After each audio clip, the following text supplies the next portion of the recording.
এভাবেই ভারতের পানি আগ্রাসনের বিরুদ্ধে এবার রুখে দাঁড়িয়েছে বাংলাদেশের জনগণ।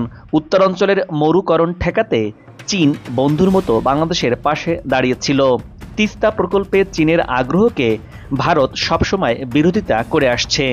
এবার সেই বিরোধিতার বিরুদ্ধে তিস্তা নিয়ে ভারতকে হাই অ্যালার্ট দিল বাংলাদেশ। তিস্তা মহাপরিকল্পনা বাস্তবায়নে পানির ন্যায্য হিসাবের দাবিতে কোমর বেঁধে নেমেছে এবার তিস্তা পারের মানুষ। রাতের আঁধারে ভারত তিস্তা বাঁধ খুলে দেওয়ায় ফুঁসে উঠেছে উত্তরের জনপদ। এবার কি সত্যি তিস্তা চুক্তি ও মহাপরিকল্পনা বাস্তবায়ন হচ্ছে? জানাবো বিস্তারিত। জাগো বাহে তিস্তা বাঁচাও স্লোগান নিয়ে তিস্তা নদী রক্ষা আন্দোলনের ব্যানারে তিস্তার পানি বন্টন ও নদীর প্রকল্প বাস্তবায়নে আজ থেকে 2 দিনের কর্মসূচি শুরু করেছে বিএনপি ও তার মিত্ররা। দিন রাত টানা 48 ঘন্টা নদীর তীরবর্তী অঞ্চলে অবস্থান কর্মসূচি পালিত হচ্ছে। তিস্তা চুক্তিসহ অভিন্ন নদীর পানি বন্টন সমস্যার সমাধান এবং দেশের স্বার্থ রক্ষায় ভারতের ওপর চাপ বাড়াতে এই কর্মসূচির আয়োজন করেছে। ব্যতিক্রমী বৃহৎ এই আন্দোলনের মাধ্যমে তিস্তা পারের মানুষকে ঐক্যবদ্ধ করে অন্তর্বর্তী সরকারকে দাবি বাস্তবায়নে চাপ প্রয়োগ সহ বিশ্ব পরিমণ্ডলে তিস্তার দুঃখ তুলে ধরা হচ্ছে। এর 2 দিন আগে রাতের আধারে পশ্চিমবঙ্গের গজলডোবা বাঁধ খুলে দেওয়ায় ভারত থেকে হু হু করে তিস্তা পাড়ে ধেয়ে এসেছে উজানের ঢল। খরা মৌসুমে হঠাৎ তিস্তার পানি বাড়ছে উত্তরবঙ্গে, নিমেষেই তলিয়ে গেছে জেগে থাকা বালুচর। এর ফলে ব্যারেজের 6টি জলকপাট খুলে দিয়েছে পানি উন্নয়ন কর্তৃপক্ষ।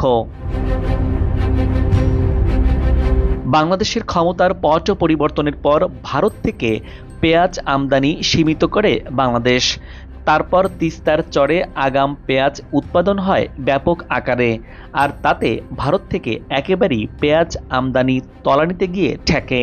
বাদাম, পেঁয়াজ ও আলু সহ নানাবিধ ফসল তিস্তার চরে বাম্পার ফলন হয়েছে এবার, যা ঘরে তুলতে অপেক্ষায় লাখো লাখো কৃষক। কিন্তু তাদের কপালে চিন্তার ভাঁজ, কারণ তিস্তায় পানি ছেড়ে দিয়েছে ভারত। তবে কি ভারত তাদের পেঁয়াজের ব্যবসা টিকিয়ে রাখতেই বাংলাদেশের ফসল নষ্ট করতে গজলডোবা বাঁধ খুলে দিয়েছে? দর্শক, এ ব্যাপারে কমেন্টস করে আপনার মতামত জানাতে পারেন। ভারতের সিকিমে জন্ম নেয়া তিস্তা নদী ভারতের পশ্চিমবঙ্গের ওপর দিয়ে প্রবাহিত হয়ে বাংলাদেশে প্রবেশ করেছে ঐতিহাসিক এই নদী তিস্তা নদী, যা নীলফামারী জেলার কালীগঞ্জ সীমান্ত হয়ে বাংলাদেশে প্রবেশ করে লালমনিরহাট, নীলফামারী, রংপুর ও গাইবান্ধা জেলার মধ্য দিয়ে প্রবাহিত হয়ে কুড়িগ্রাম জেলার চিলমারী বন্দর হয়ে ব্রহ্মপুত্র নদের সঙ্গে মিশেছে এই তিস্তা নদী। নদীটির দৈর্ঘ্য প্রায় 315 কিলোমিটার হলেও বাংলাদেশ অংশে রয়েছে প্রায় 125 কিলোমিটার। তিস্তার উৎপত্তি স্থলের পর থেকে এই নদীর প্রবাহ বাধাগ্রস্ত করতে একের পর এক প্রকল্প নিয়েছে ভারত। বিশেষ করে পশ্চিমবঙ্গে এই নদীর পানি ধরে রাখতে গজলডোবা বাঁধ নির্মাণ করেছে দেশটি।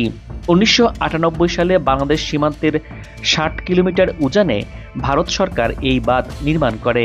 মূলত এই গজলডোবা ব্যারেজের মাধ্যমে তিস্তা নদীর নিয়ন্ত্রণ ভারতের হাতে চলে যায়। এই বাঁধে 54টি ফটক রয়েছে, যা বন্ধ করে তিস্তার মূল প্রবাহ থেকে পানি ভারতের পশ্চিমবঙ্গের বিভিন্ন খাতে পুনর্বাহিত করা হয়। শুধু এটি নয়, তিস্তার উজানে আরও পরিকল্পিত 15টি প্রকল্প রয়েছে, যা পানি প্রবাহ বাধা দেয়।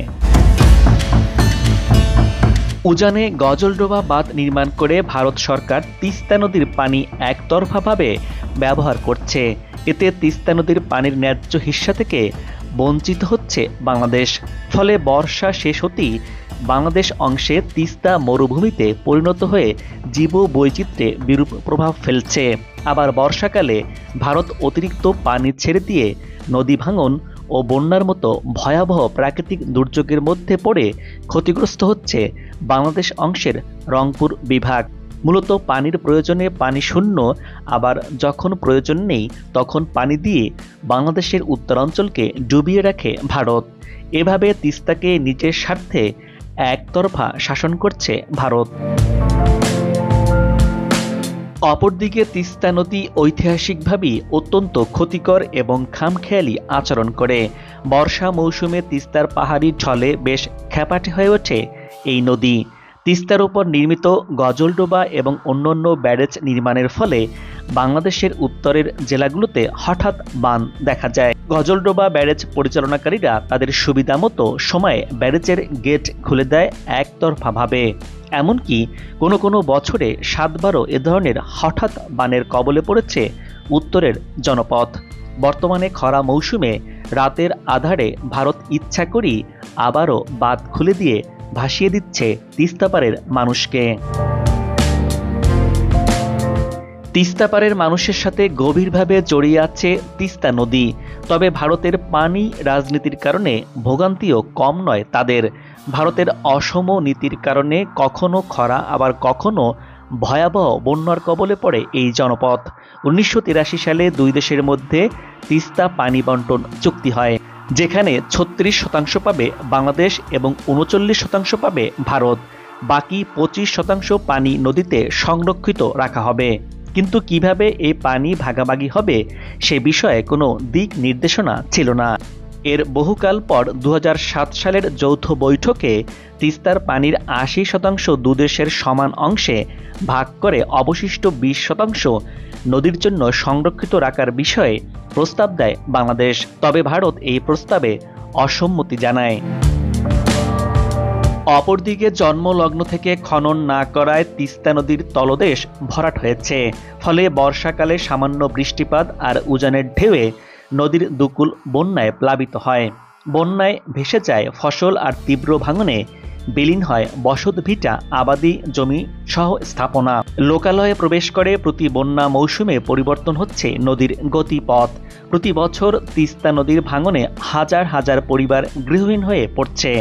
বন্যা শেষে ধুধু বালুচরে পরিণত হয়ে চাষাবাদের অনুপযোগী হয়ে পড়ছে রংপুর অঞ্চলের 5টি জেলার হাজার হাজার হেক্টর জমি। তিস্তা নদীর পানির ন্যায্য হিস্সা নিয়ে দীর্ঘদিন ধরে আলোচনা হচ্ছে উভয় দেশের উচ্চ পর্যায়ে। পানির ন্যায্য হিস্সা দাবি আদায়ে বিভিন্ন রাজনৈতিক ও সামাজিক সংগঠন বিভিন্ন সময়ে নানান কর্মসূচি পালন করেছে। তিস্তা নদী আর এর পানি ন্যায্য হিস্সা নিয়ে বহু আন্দোলন সংগ্রাম হলেও সুফল পায়নি তিস্তাপাড়ের মানুষ। তিস্তাকে পুঁজি করে সরকারি ও বিরোধী দলগুলো বিভিন্ন সময় আন্দোলন সংগ্রাম করে নিজেরা ক্ষমতায় সফল হলেও সুফল মেলেনি তিস্তা নদীর পাড়ের সাধারণ মানুষের। ভাগ্যেরও উন্নয়ন ঘটেনি তিস্তাপাড়ের মানুষের। বিদায়ী আওয়ামী লীগ সরকারের সঙ্গে ভারতের দ্বিপাক্ষিক সম্পর্ক ভালো হওয়া সত্ত্বেও এ সমস্যা সুরাহা না হওয়ায় বাংলাদেশের মনে একটা আঘাতের জায়গা রয়ে গেছে। বিশ্লেষকরা বলছেন, ভারতের অনীহা কিংবা অসহযোগিতার কারণেই দশকের পর দশক ধরে ঝুলে আছে তিস্তা পানি চুক্তি। বাংলাদেশে ক্ষমতার পট পরিবর্তনের পর অন্তর্বর্তী সরকার তিস্তার পানি চুক্তির বিষয়ে কাজ করবে বলে জানিয়েছিলেন পানি সম্পদ উপদেষ্টা সৈয়দা রিজওয়ানা হাসান। তার সুরে সুর মিলিয়েছিলেন প্রধান উপদেষ্টাও। দীর্ঘদিন ধরে অমীমাংসিত তিস্তা নদীর পানি বন্টন চুক্তির বিষয়ে মত পার্থক্য দূর করতে ভারতের সাথে আলোচনা করে সমাধানের উপায় বের করার কথা বলেছিলেন অন্তর্বর্তী সরকার প্রধান। দর্শক, তিস্তা মহাপরিকল্পনায় কি আছে চলুন এক নজরে জেনে নেই। 2016 সালে চীনের প্রেসিডেন্ট শি জিনপিং ঢাকা সফরের সময় তিস্তা পরিকল্পনার কথা শোনা যায়। পরে চীন ও বাংলাদেশের আলোচনার মাধ্যমে পাওয়ার চায়না প্রায় $1 বিলিয়ন বাজেটের তিস্তা নদী সামগ্রিক ব্যবস্থাপনা ও পুনরুদ্ধার প্রকল্প প্রণয়ন করে। এরপর অমীমাংসিত এ বিষয়ে 2021 সালে এগিয়ে আসে চীন। তিস্তার সমস্যা সমাধানে বিনিয়োগের প্রস্তাবিত প্রকল্পের সম্ভাব্যতা যাচাইয়ের পর তার প্রতিবেদন জমা দেয় চীন। এ প্রকল্পে দেখা যায় তিস্তা নদীর যে প্রশস্ততা আছে তা কমানো হবে। খননের মাধ্যমে তিস্তার গভীরতা করা হবে দ্বিগুণ। বর্তমানে এই নদীর গড় গভীরতা 5 মিটার, এটিকে 10 মিটার গভীর করে খনন করা হবে। এর ফলে তিস্তার নাব্যতা বৃদ্ধি পাবে। নদী ঘিরে বেশ কিছু জেটি, বন্দর ও সড়ক নির্মাণ করা হবে। চীনের প্রস্তাবিত এই তিস্তা প্রকল্প বাস্তবায়ন হলে বদলে যাবে উত্তরাঞ্চলের 5 জেলার মানুষের ভাগ্যের চাকা। প্রকল্পটি বাস্তবায়ন হলে ভারত থেকে আর অতিরিক্ত পানি বাংলাদেশের জন্য প্রয়োজন পড়বে না। বন্যার পানিতে প্লাবিত হয়ে ভাসাবে না আর গ্রামাঞ্চলের জনপথ। সারা বছর নৌ চলাচলের মতো পানি সংরক্ষণের ব্যবস্থা রাখা যাবে। এতে 108 কিলোমিটার নদী খনন, নদীর দুপারে 173 কিলোমিটার তীর রক্ষা, চর খনন, নদীর দুই ধারে স্যাটেলাইট শহর নির্মাণ, বালু সরিয়ে কৃষি জমি উদ্ধার ও 1,13,000 কোটি টাকার সম্পদ রক্ষা এবং প্রতি বছরে 20,000 কোটি টাকার ফসল উৎপাদন, নৌবন্দর এবং আইনশৃঙ্খলা রক্ষায় দুই পারে থানা, কোস্টগার্ড ও সেনাবাহিনীর জন্য ক্যাম্পের ব্যবস্থার প্রস্তাবও রাখা হয়েছে তিস্তা মহাপরিকল্পনায়। পূর্ব চীনের জিয়াংশু প্রদেশের সুকিয়ান সিটির আদলে তিস্তার দুপারে পরিকল্পিত স্যাটেলাইট শহর, নদী খনন ও শাসন, ভাঙন প্রতিরোধ ব্যবস্থা, আধুনিক কৃষি সেচ ব্যবস্থা, মাছ চাষ প্রকল্প, পর্যটন কেন্দ্র স্থাপন করা হবে। এতে 7 থেকে 10 লাখ মানুষের কর্মসংস্থান হবে বলে মহাপরিকল্পনায় উল্লেখ করা হয়েছে। নদীপাড়ের জেলাগুলো নীলফামারী, লালমনিরহাট, কুড়িগ্রাম, রংপুর, গাইবান্ধায় চায়নার 3টি প্রতিনিধি দল কাজও করেছে। তিস্তার পানি ব্যবস্থাপনা সহ নদীকে ঘিরে নানা অর্থনৈতিক পরিকল্পনার প্রতিশ্রুতি রয়েছে এই নকশায়, যেটি তিস্তা মহাপরিকল্পনা নামে পরিচিত। তিস্তা মহাপরিকল্পনা বাস্তবায়নে খরচ হবে $1 বিলিয়ন বা 10,000 কোটি টাকার মতো। এই বিনিয়োগকৃত টাকা 3.5 বছরের মধ্যে তুলে আনা সম্ভব হবে বলেও মনে করেন বিশেষজ্ঞরা। পদ্মা সেতুর খরচের টাকা তুলে আনতে যেখানে 30 বছর সময় লাগবে, সেখানে এই প্রকল্প কতটা অর্থনৈতিকভাবে লাভজনক সেটা সহজেই অনুমেয়। আর নতুন করে বিনিয়োগকারীও খুঁজতে হবে না, চীন তো রেডি আছেই। বাংলাদেশ পানি উন্নয়ন বোর্ডের সঙ্গে পাওয়ার চায়নার 2016 সালের 28 সেপ্টেম্বর একটি সমঝোতা স্মারক সই হয়। অন্যদিকে তিস্তা প্রকল্প নিয়ে চীনের আগ্রহকে ভারত বরাবরই সন্দেহের চোখে দেখে আসছে।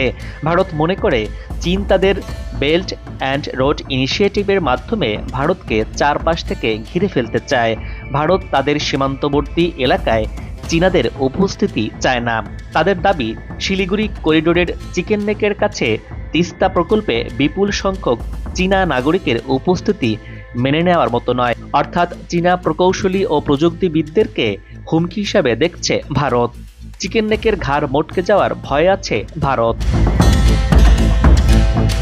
তিস্তা প্রকল্প বাস্তবায়ন হলে বদলে যাবে উত্তরাঞ্চলের 5 জেলার মানুষের ভাগ্যের চাকা। পানির জন্য ভারতের দিকে আর চেয়ে থাকতে হবে না বাংলাদেশকে। সবুজের সমারোহে ভরে উঠবে উত্তরের জনপদ। মাঠ ভরা ফসলে কৃষকের গোলা ভরে যাবে। ব্যাপক অর্থনৈতিক কর্মকাণ্ড বাড়বে এই অঞ্চলে, যা এদেশের সবচেয়ে দারিদ্র্যপীড়িত উত্তর পশ্চিমাঞ্চলের জনজীবনে এক যুগান্তকারী বিপ্লব ঘটে যাবে। দর্শক, আজ এ পর্যন্তই। আগামীতে আবারও দেখা হবে নতুন কোনো ভিডিও চিত্র নিয়ে। ভিডিওটি ভালো লাগলে আপনার মূল্যবান মতামত জানিয়ে কমেন্টস করে ভিডিওটি শেয়ার করতে পারেন। ভালো থাকুন, নিরাপদে থাকুন এবং সাথেই থাকুন।